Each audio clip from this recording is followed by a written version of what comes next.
Hey everyone, and welcome to Screams After Midnight. I am Peter, that is Tim. We talk about horror movies on this show, and this kind of marks the end of a little mini journey because about a month ago we started working our way through the Hatchet films because the fourth one was coming out. So we did Hatchet 1, we did Hatchet 2, we did Hatchet 3, and this is going to be Hatchet 4. Oh no, wait a minute, it's not called Hatchet 4. Why match the other three films? No. It's called Victor Crowley. This is the Rocky Balboa of the Hatchet franchise. Well, I kind of hate this bullshit. I mean, I guess every horror movie does it at some point where, it goes from Child's Play to Chucky and from Friday the 13th to Jason to back to Friday the 13th. But then, what else did it? Like, Jigsaw did it, Leatherface. Like, it's so stupid, though. I like things to just stay the same. Yeah, I hate it as well. It also, because I feel like these, I mean, obviously Friday the 13th doesn't have a whole lot to do with actual Friday the 13th, but yeah, it's actually a nice thing to sort of say, okay, you've got Jason Voorhees and he's in Friday the 13th. You got Freddy Krueger and he's in Nightmare on Elm Street, which is a really good title. But it feels like you're dumbing it down when you just call it Freddy something, Freddy Goes to Hell. Or that's probably exactly what it is. They're probably worried that some dumb, hick from middle of America doesn't isn't gonna know oh, Nightmare was the Freddy movie. They're you have to grab them by the head and force it into their brain. It's so silly.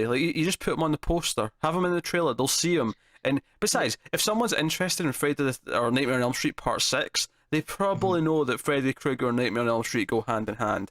Yeah. If someone's looking forward to a fourth Hatchet movie, they know who Victor Crowley is. Okay. Yeah. Unless they're banking on idiots not knowing it and being oh, Victor Crowley, that sounds like the name of a fine young man. I'll go ahead and watch this movie. Yeah. The other reason, of course, is that they don't want people to be scared off because it's a fourth one. I need to see the first three. Obviously that didn't quite work when Friday's kind of changed its numbering system halfway through, but it was still the numbers. This is no, they want people to think this is a first movie. So that they'll watch it and pay for it without having seen the first three. That's part of the.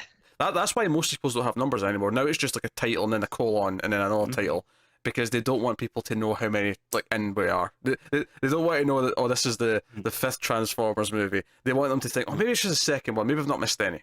Maybe I've not missed the last two because I just didn't know about them. But it's so stupid though.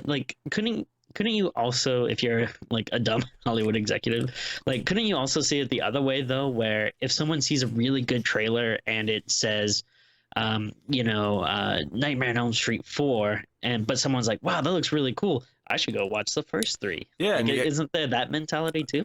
You would think. They just I guess they don't care about the old ones as much. They want you to see the new ones. I think they just assume people won't go through the effort. But surely you would think, no, here, we've got this back catalogue. Here's 5 other movies you can go and pay us for. Go do that. But they don't. They should listen to this podcast. We'd be like, no, look, we watched the first 3 because this one was coming out. There's a new Hellraiser coming out this month, and we're not doing it because I refuse to do it without doing the first 9 first.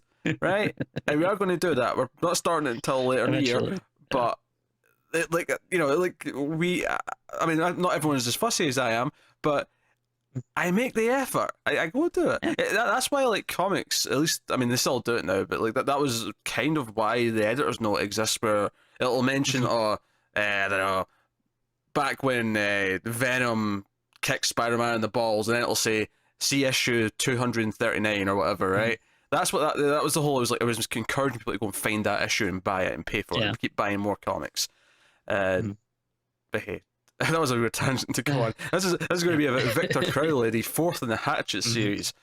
It is brand spanking new, and what to say about it? What to say indeed? It's So I said this when I saw the trailer about the plot. It reminded me a lot of Jurassic Park 3. Now, bear with me.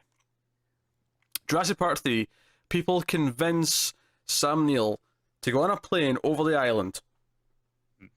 I want to say Isla Sorna. Maybe it was Isla Nublar. I can't remember which one's which. But they go over the island, and it's like, okay, now we're paying you to take us over the island, and so you can look down and see the place and talk about the dinosaurs. And then the plane crashes, and then they're stuck in the island with the dinosaurs, with the monster of the movie. The plane doesn't crash at first they just land to find their son.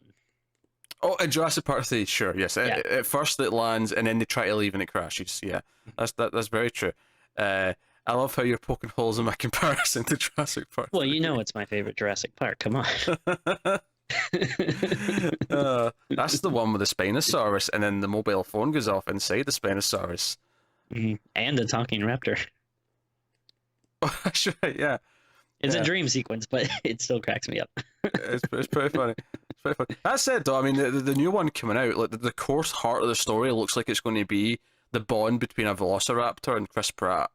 I'm actually kind of looking forward to that. I'm not gonna lie. Definitely down.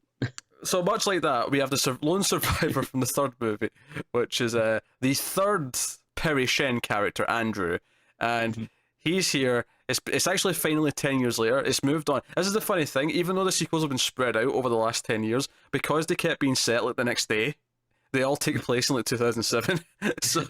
so now we're 10 years after that night, and he's been hired to go over the swamp in the plane, but it goes down.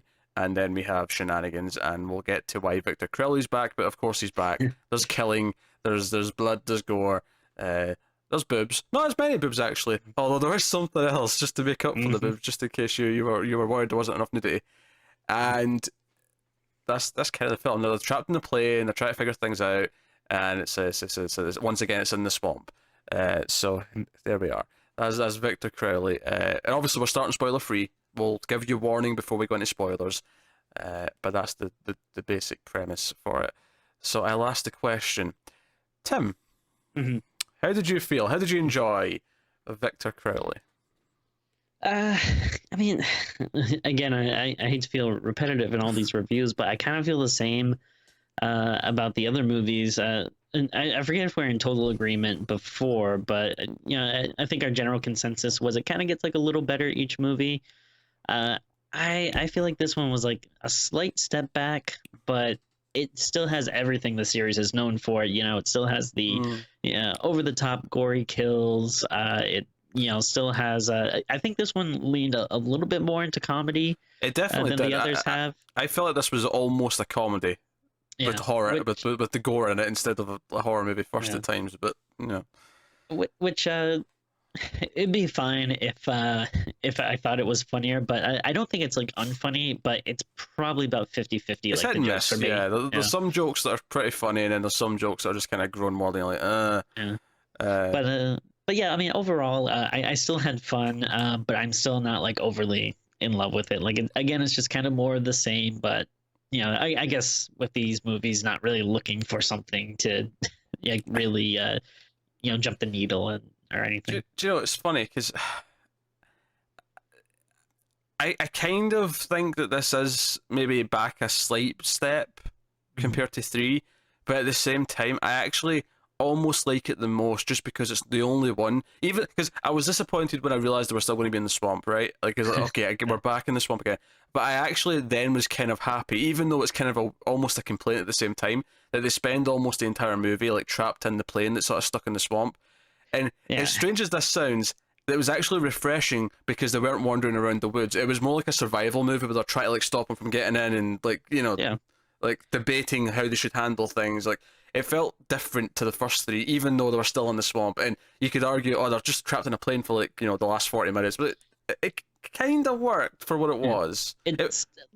I wouldn't say it's an ideal setting because it is like very small. There isn't like a lot like that like there was a few cool things going on, but it wasn't like there's a ton of stuff you could do. But yeah, like you said, it is better than the first 3 movies, which was like literally the exact same location. Yeah, so it just the dynamics of it played a little bit differently because it was more like a monster movie where the monster's outside and they're inside and it's trying to get in, and like eventually they have to have a plan to try and like get to help or whatever. And like it kind of plays out like that, and because of that it felt a little bit different just in the way it played, and because of that I think I inherently had a bit more fun with the plot, I guess. Sure. And the characters arguably are a bit more memorable. Yeah, I would agree with that. I think they are for the most part. There's a character who wants to be an actor, and he keeps doing impressions. One joke that was so dumb that I did actually laugh at is like, right, guess this one, and then he just says, "I am Christopher Walken," and I can't do it, but he does it. I mean, his impression's not good either, but it was better than what I just did. But he does a Christopher Walken impression, but he actually says, "I am Christopher Walken," and then says, "That was Christopher Walken." I was like, okay, yeah, very good. You've got these two characters who want to make a movie based on the events that happened 10 years ago, so they're going out to the swamp to like check out things.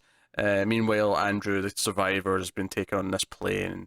There's a lot of characters there. There's the crew that are going to shoot him up there, and his ex-wife, who's this TV presenter, who is like really, she's kind of like she makes me think of like a Parks and Rec character almost, just in the way that she keeps accusing him of being the killer, that Victor Crowley doesn't exist. That's kind of the running gag. Yeah. I feel like a very Parks and Rec kind of like, not quite paired. I could have, you know what I think maybe might be a better example is like a Scream Queens character. Oh yeah, no, I can see that. Yeah, Scream Queens, totally. But the way she just keeps implying that he's the one who killed people.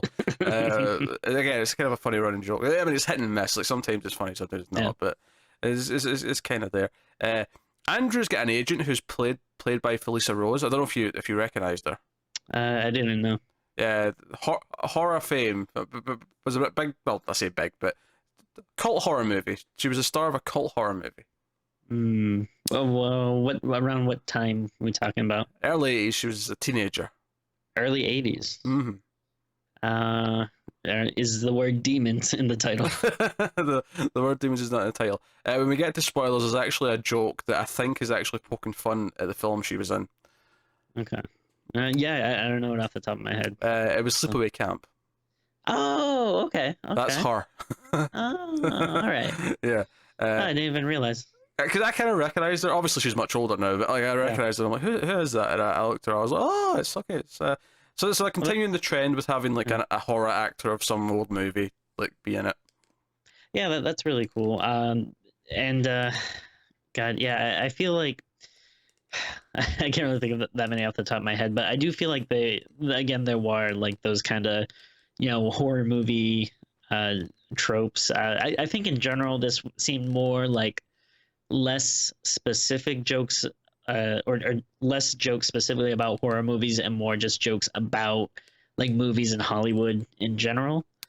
Yeah. At one point, I think Andrew mentions he started a band called Haddonfield, which was obviously a little Halloween reference. But yeah, there wasn't as many specific horror movie references per se.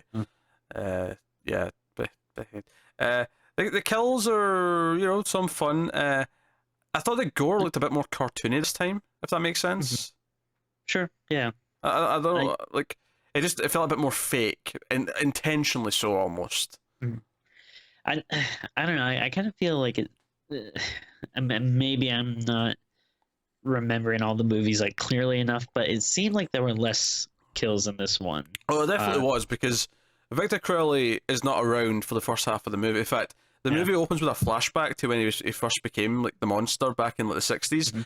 And that flashback serves no purpose. That flashback has nothing to do with the rest of the plot. It's only there so that we can actually open with some violence before the movie starts. Because once the movie starts, it's going to be like 40 minutes before we get to Victor Crowley again. So it's just there so we can have some people get killed. And it's a ridiculous, over-the-top scene. So, I mean, have fun with it. But I actually really liked the opening. I thought it was kind of funny. And then, and of course, it was a nice cameo from Jonah Ray, the host of Mystery Science Theater now. So you're right, that was cool. him. Oh shit, I didn't even think about that during the scene. Oh, you're right. Now you've said that, I can see it.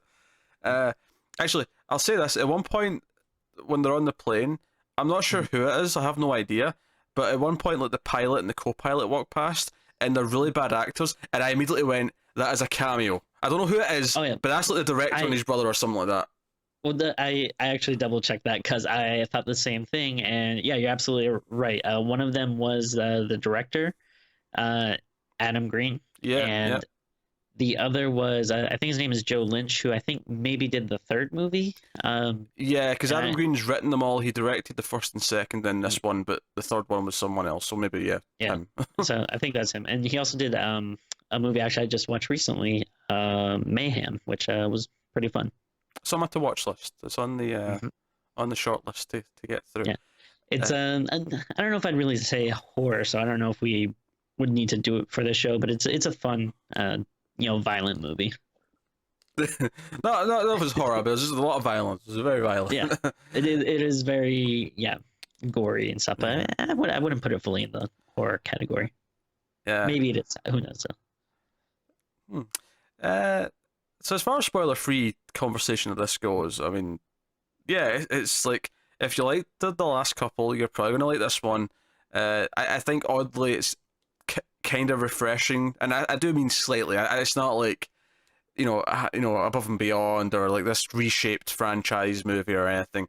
It's just kind of like, okay, so there's a slightly different setup and therefore it's a little bit more interesting, or it just feels different enough that it doesn't feel the exact same again. So that's basically my positive sentiment of the movie, which is not a huge positive sentiment. It's just it's kind of fine, like it was before. There's some entertaining parts, but it doesn't blow you away by any means. Yeah, definitely. If you're a fan of the series, I don't think this is going to disappoint. But like with all of these, I'm glad that I watched all of them. When I do watch them, I'm not bored. It holds my attention. I'm glad I see it, but it's one of those things where it's like afterwards, it kind of it's just like right out my head. I don't really think about it. I'm not gonna buy the box set if it ever comes out. I'm not gonna rave and be like, oh man, you got to see this. It's like, oh, that was fun. Here's I'm a done question. with it. What do they call the fifth one? Should there be a fifth one? Is it Victor Crowley 2? Is it Hatchet 5? Is it Hatchet 5 : Victor Crowley 2 : something? So what I want, and I think I think you'll agree with me because like we kind of said, like this one was a little different with the plane and stuff, but you're still in that swamp, and so I want them to get out of it. So. Yeah, I agree completely. It has to go somewhere else, a city somewhere. I don't care where. So yeah, just call it Victor Crowley Takes New York or something like. Or Manhattan, Victor Crowley even. in space. Yeah. I thought that was too on the nose, but I'd be okay with it. Go different. Go Victor Crowley Takes Brooklyn. There you go. Yeah. Something close, but not quite the same. That personally, I mean, if Adam Green's listening, that's what I would suggest, and that's like I feel like they've been doing all the like summer camp tropes and stuff, and it's like I feel like there's a whole other world of tropes you can get if you take it to the city or some other locale. Yeah, just think of a reason, get them there, and just have chaos ensue. And so many more power.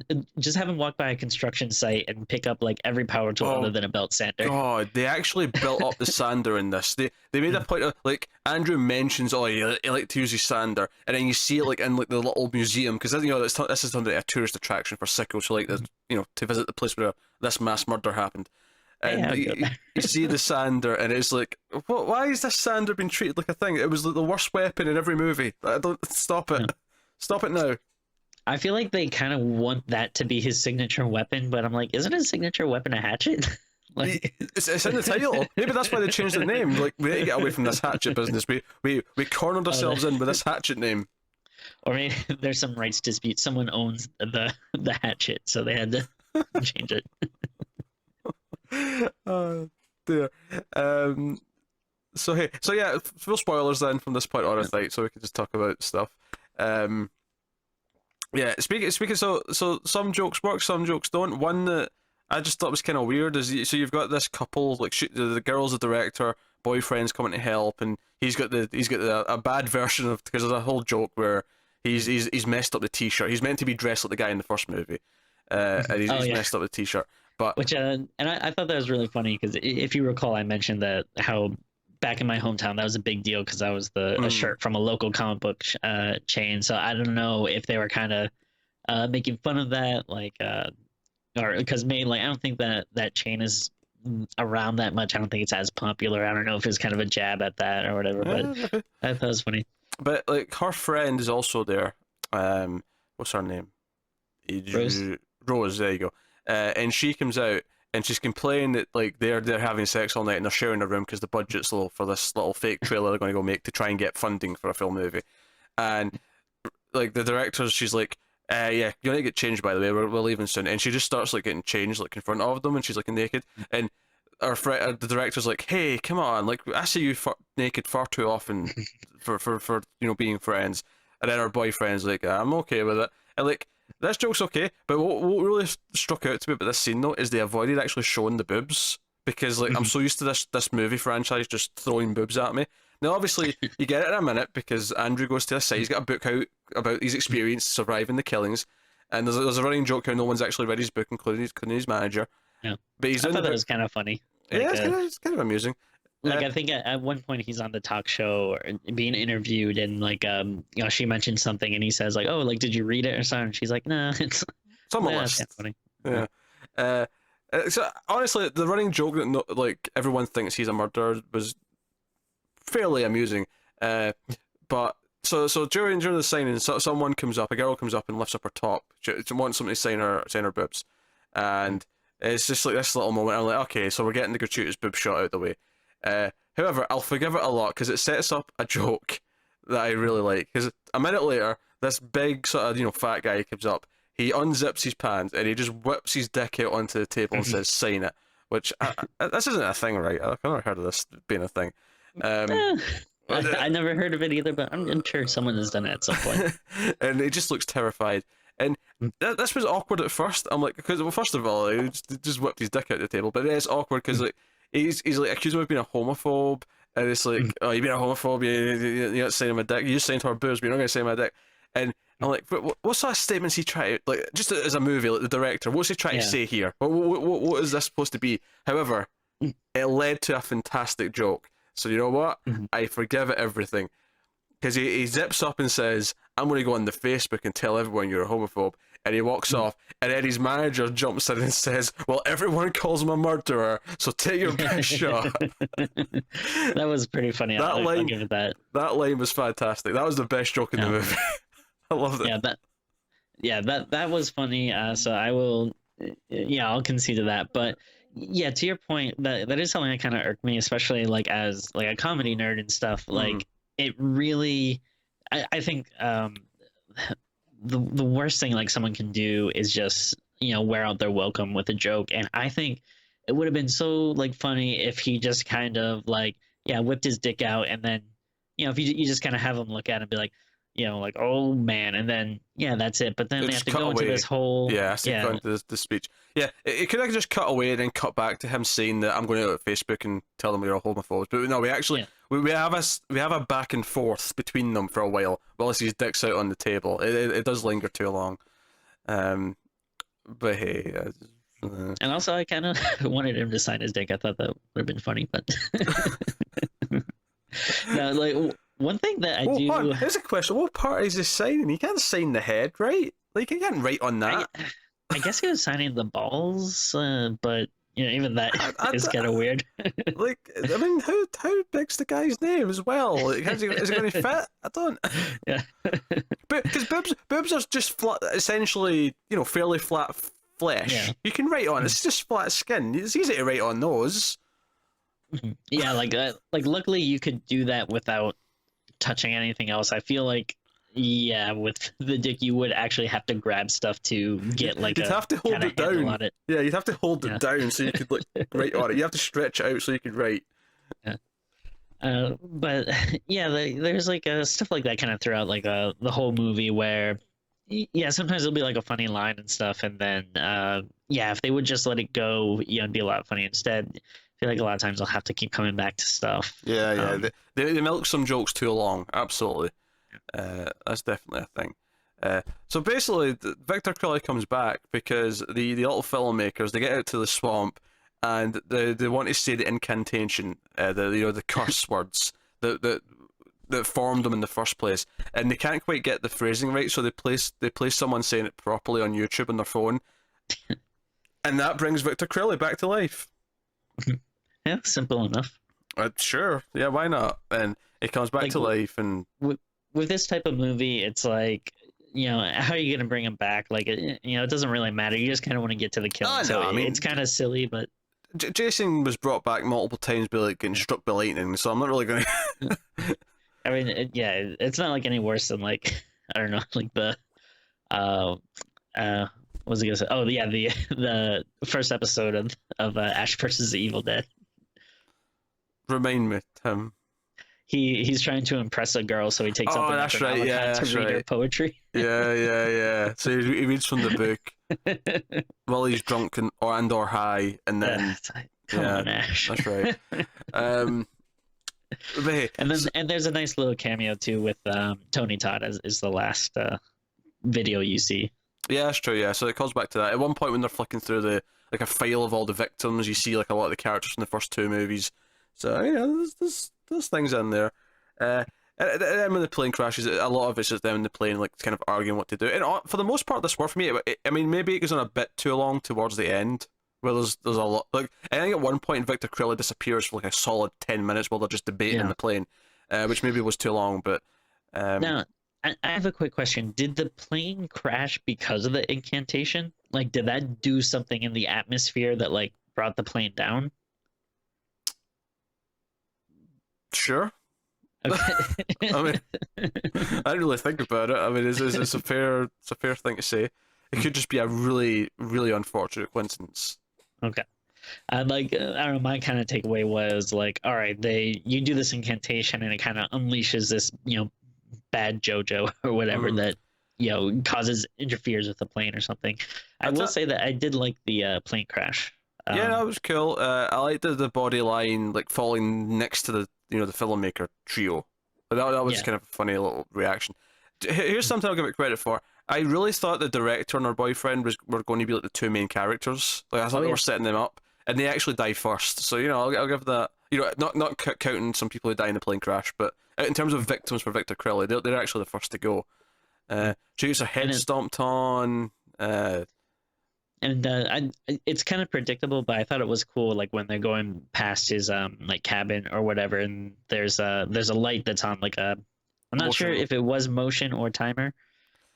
It was motion, but then it seemed to go on with a timer as well afterwards. Yeah, but like you just see they're inside there, and you see like the door in the background, and the lights flickering on and off, and it's leading up to him coming out at some point. But it still was effective once he showed up. It was like, oh, cool. Yeah, no, it works. Apart from that, it's them trying to figure out and like bicker inside the thing. It got really weird at one point. Like the douchebag who wants to be an actor basically confesses his love for Rose. He's like, I'll go out there and because Victor is basically like using like the director as bait. She's still alive. She's kind of breathing. This is before he stomps on her head. And he's like, I'm going to go out there and I'll get your friend back. I'm going to save her. But on the one condition that when I come back, you give me a kiss. That's all I ask. Cause I've been thinking about you all day. My heart's been pounding. And she just kisses him there and then says, like, all right, fine. Like, you know what? Like, you come back, see my friend, and I'll marry you, whatever. Like, go do it. And he's like, oh, I like you, even if you do have a dick. And that's a callback to later on because when he sort of says something like sort of cheesy and flirty to her, she just says, I've got a dick, just quickly to make him stop.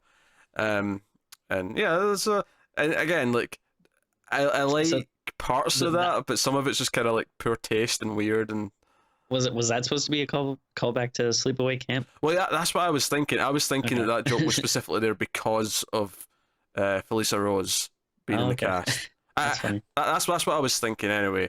Yeah. Also, I don't think it's a full-on reference, but the way she dies, she gets her arm ripped off and then it goes shoved up her vagina all the way up through her throat, so that her arm is sticking out through her mouth. With their phone in her hand. So again, I don't know if that's kind of a reference, like it's actually, not really, but kind of giving her a dick, kind of, by, shoving an arm up there. I mean, that...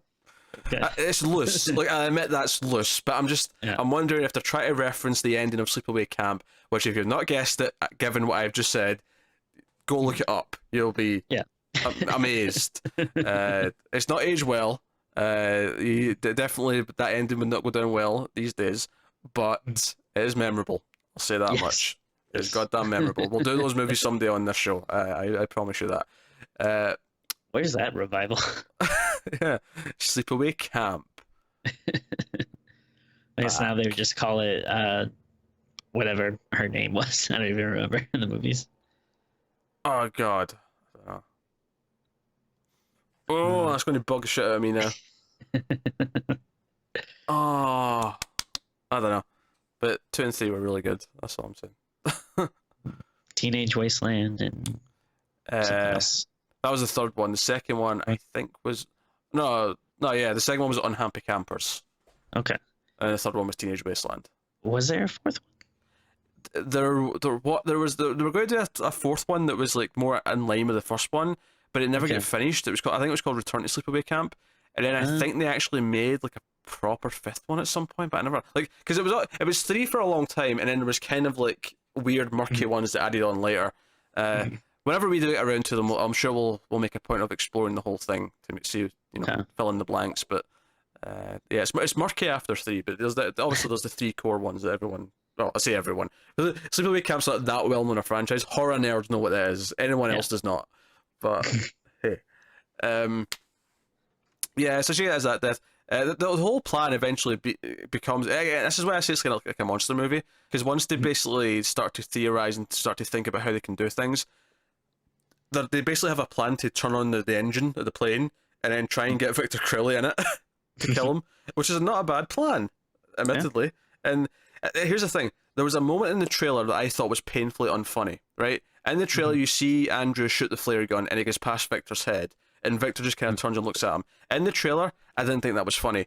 In the movie, it's actually pretty funny because it's part of a running joke. Because it's the second time. Because basically, there's a thing towards the end where they all kind of have a moment where they say a one-liner because they think they're about to kill him. And Rose, who at this point her best friend's dead, she's upset. She's even starting to care for the cheesy actor dude, and he's been in trouble. And she gets the hatchet. She's got it above her head, and she says a one-liner, and she throws it at him, and it just it lands at his feet. It is like pitiful. It's pathetic. Yeah. And then Andrew shoots the thing, but again he says a one-liner before he does it. He says like a badass one-liner, and then shoots it, and it misses. Right, and then after those two both completely fail, the cheesy actor guy says like, "Any other one-liners anyone wants to use?" It became funny because it was a running thing about one-liners before, thinking they were about to kill the bad guy. So that was kind of fun. And then he sacrifices himself, but in fact, actually, before he sacrifices himself, Rose runs up and basically tries to like drop kick him into the. Actually, no, sorry, it wasn't Rose. It was Andrew. Andrew, who everyone's been thinking either was a murderer or he was a pussy and didn't save enough people or didn't try to fight him in the last movie.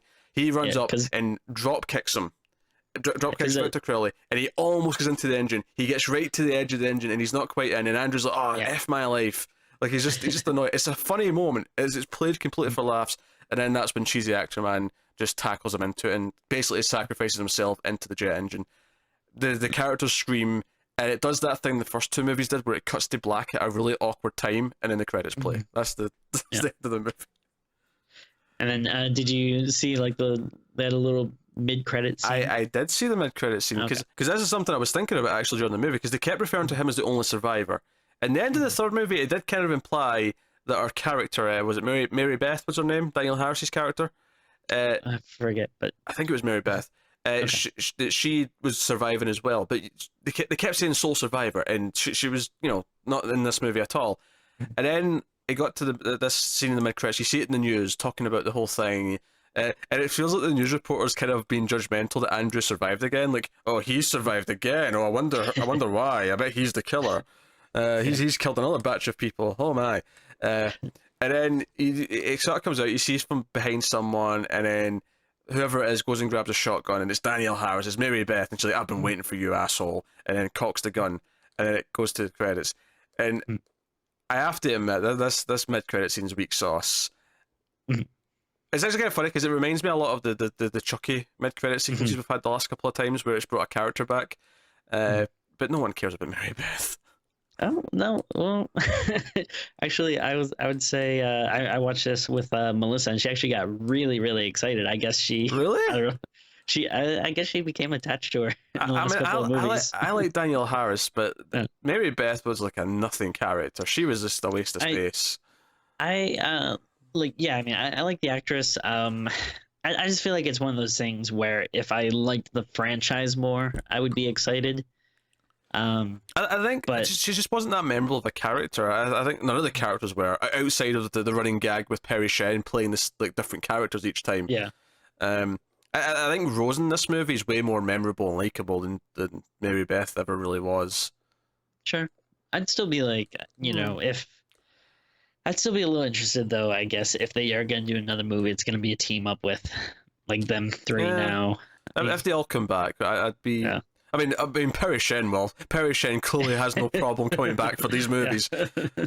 That's 4 now he's done, so why not? Yeah. But yeah, I don't know. It felt like, I don't know. Like when I saw it, I was like, "Oh, this is cool." But yeah, I guess I didn't like. I guess I liked it more than not having anything, But It's weird because again, it's just like I'm okay for a 5th one, especially if they take it away from the swamp and they go somewhere else. But yeah. like, I don't know if I needed it teased. Like, I don't think Hatchet's a franchise like other, it's not the Marvel Cinematic Universe where I feel like they can tease the next big thing in the franchise, because all it did made me go, oh, is it going to be like more like the ones we've already had then? Is it going to be back to Mary Beth like hunting them through the swamp, and that's just going to be the same thing again? Yeah, like if when they come out with another one, like I'll watch it, but again, it's just gonna be like the same, like, okay, here we go, watch it for 80 minutes, have a good time, and then forget about it. It's like unless they do something, different in the sequel, like we said, if they give it a new location or I don't know, have a more interesting premise or something, like it's something I'll watch, but I won't get excited. They have to go to a different location. They have to, Yeah. it is. I mean, it was surprisingly refreshing because of the whole plane setup in this one, where it was a bit more like focused and condensed, so it kind of was okay. But I was actually shocked they weren't leaving the swamp in this one. Like, they already did 3 in the swamp, and like, okay, I'm sick of it now. Like, it was the same 3 times in a row. Yeah. Let's move on. But hey, so no. Obviously, we skipped over a couple of kills here or there. There's various ones. The kill at the start. The couple who are just getting engaged in the flashback. The woman gets her arms and legs ripped off before her head gets chopped off. They actually have a weird bit of gross out humor before that though, where he goes to propose to her. He's out in the swamp. They're on the boat, and he's getting ready to propose, and she realizes what's happening, and she starts sobbing uncontrolled because she's so happy that he's proposing that she becomes really disgusting, and there's like just icky snot and saliva everywhere. And then when she kisses him after he puts the ring on her, you have the big lines of like spit, like connecting them as they break away. You just see all these lines of spit. That was a really weird joke, but here's the thing, right? It wasn't funny at first. At first, it was just weird. But they kept going with it, and they kept making it more and more. That eventually it became kind of funny.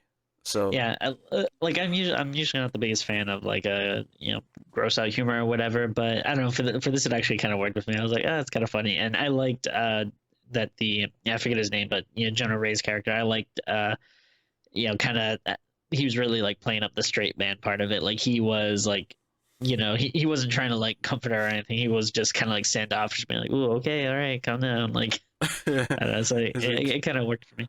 Yeah, almost like he was annoyed that he was asking by the time he actually just said it. He's like, I want you to be my everything and forever and blah blah blah. Is that yes? He's saying yes. All right, good. Okay, let's get on with it.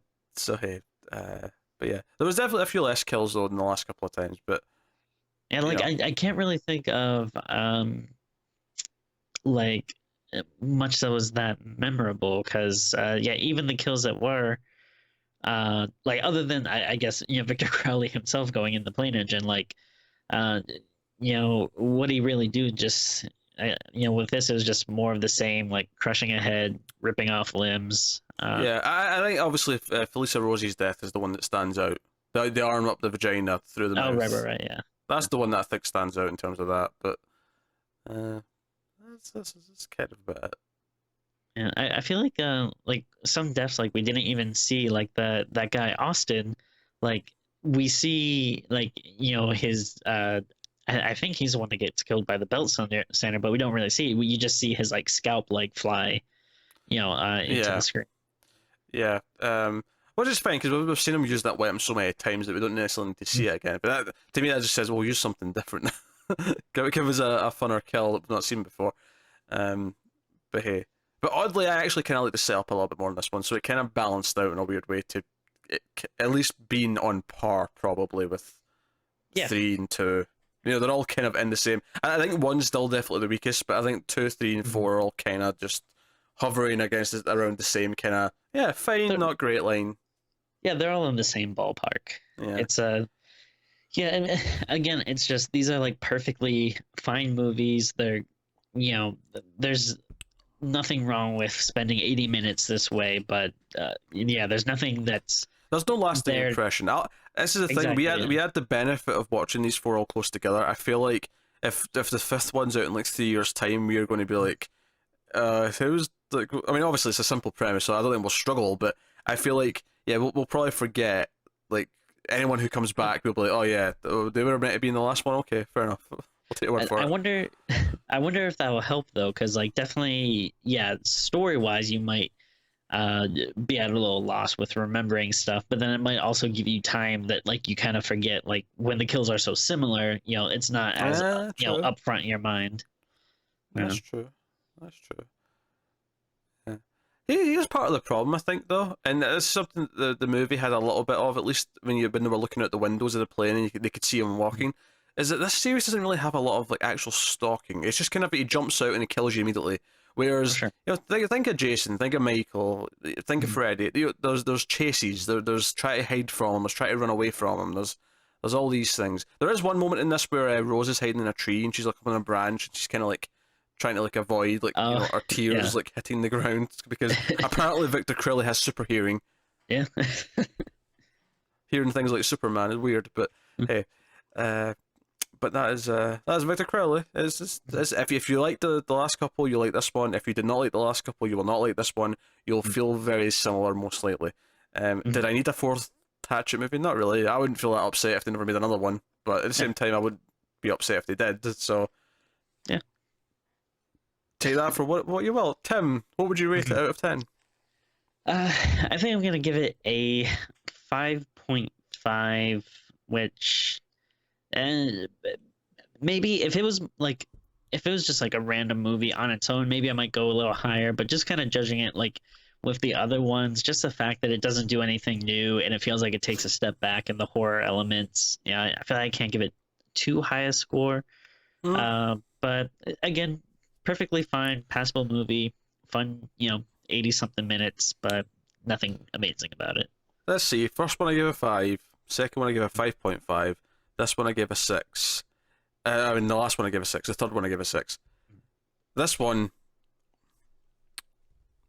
I don't think it's enough to go back down a half a point. So I think I'll give this a 6 as well. It stopped the trend, though, of going up again. Yeah. I think it evens out with the third one. So 5.5, and then 2 6s. So it's a very consistent franchise in that sense. It's kind of... That's true, yeah. But hey, so there you go. That is the 4th Hatchet film. So by all means, let us know what you thought of it in the comments if you've seen it. Like, subscribe, all the rest of it. Get us on the Twitters at mailed_fuzz for channel updates. If you want to support the channel, head over to patreon.com/mailfuzztv. You can do that over there. I'm just trying to think. Yes, for patrons, obviously we have patreon.com/mailfuzztv if you want to support the channel. There's a link in the description. But for our patrons who are in the $5 tier and up, and you have the right to vote on the voting for the month, it's all Japanese horror films in the vote this month. So make sure you go over and check that out, and make sure your vote is counted before the end of the month. But that is it. So thank you once again for watching or listening. We will see you soon. Keep watching horror movies, guys. We'll see you next time.